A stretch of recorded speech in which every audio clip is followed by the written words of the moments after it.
Thanks so much for joining me here at the Live Desk. I am Janae Hancock, and we have such a unique story that we are touching on today. Right beside me here is 25-year-old Beth Christensen, and she is a UMKC student who is actually living at a senior living facility.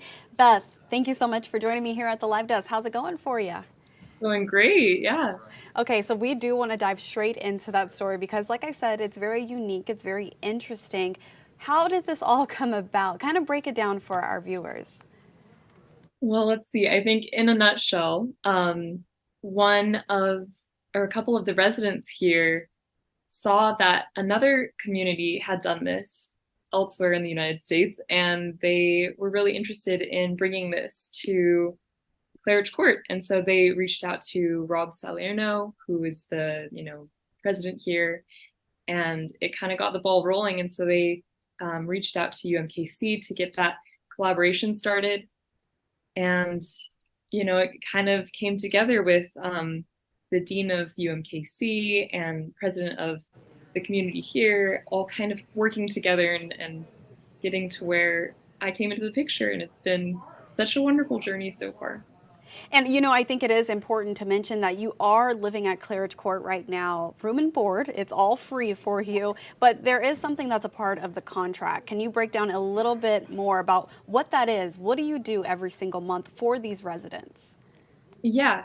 So I do get to live here for free, which is amazing. Like right now, it's such a wonderful burden off my shoulders. And in exchange, I'm able to contribute to the community by providing music and bringing in other conservatory students to play for them and um, really integrating into the community and being a part. And so I've been involved in all sorts of different community events from chair yoga to kind of like little cocktail parties on Fridays and volleyball or yoga and anyway, it's just been great. There's so many different things going on here, but what I'm able to contribute musically is different musical events that happen regularly. So every Tuesday I have an open practice and people can come listen, and then a couple times a month I play for the health center or I do kind of background music for social events here.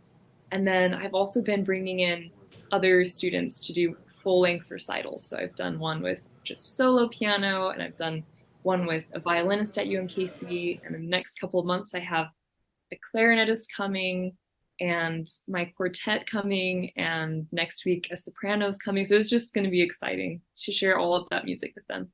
And I know we just saw a glimpse of you playing music for those residents. That was actually taken just the other day. Now, I do want to break this down just a little bit more. I know when you typically think of college students, you think of students that are living on campus or they're living near campus in an apartment with all of their friends, and they're surrounded by all of the people who are near their age.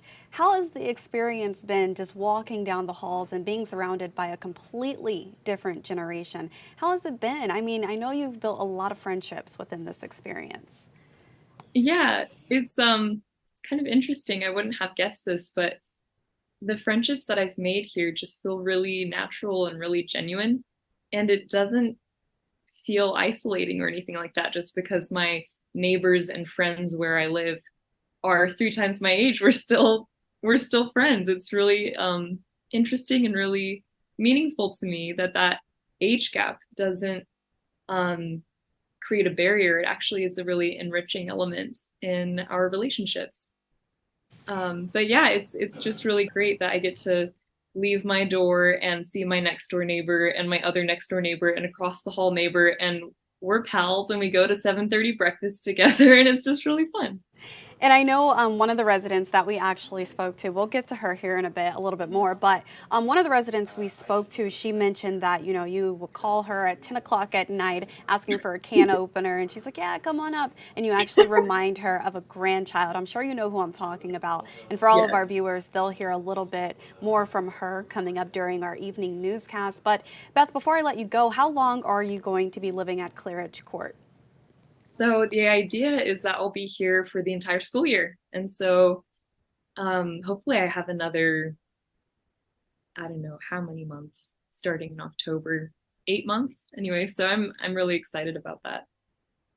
Perfect. And we are excited for you as well. This is such an interesting story, like I keep saying. But Beth, I want to thank you so much for joining me here at the live desk. It has been fascinating learning your story and what brought you in to the senior living facility. And for all of our viewers, taking another look at that video that we have here at the live desk, you can catch this full story coming up during our 4 p.m. newscast. You can catch a preview of it during our 3:30 p.m. newscast. So definitely want to make sure you tune into that to hear more from Beth, as well as the residents who think so much of her at Claridge Court. They think of her as a grandchild, like I said, and they also think of her music as an escape from reality, real medicine for their souls. So thank you so much for joining me here at the live desk. I am going to leave you all with this gloomy shot overlooking Kansas City right now as we look ahead to our evening newscast.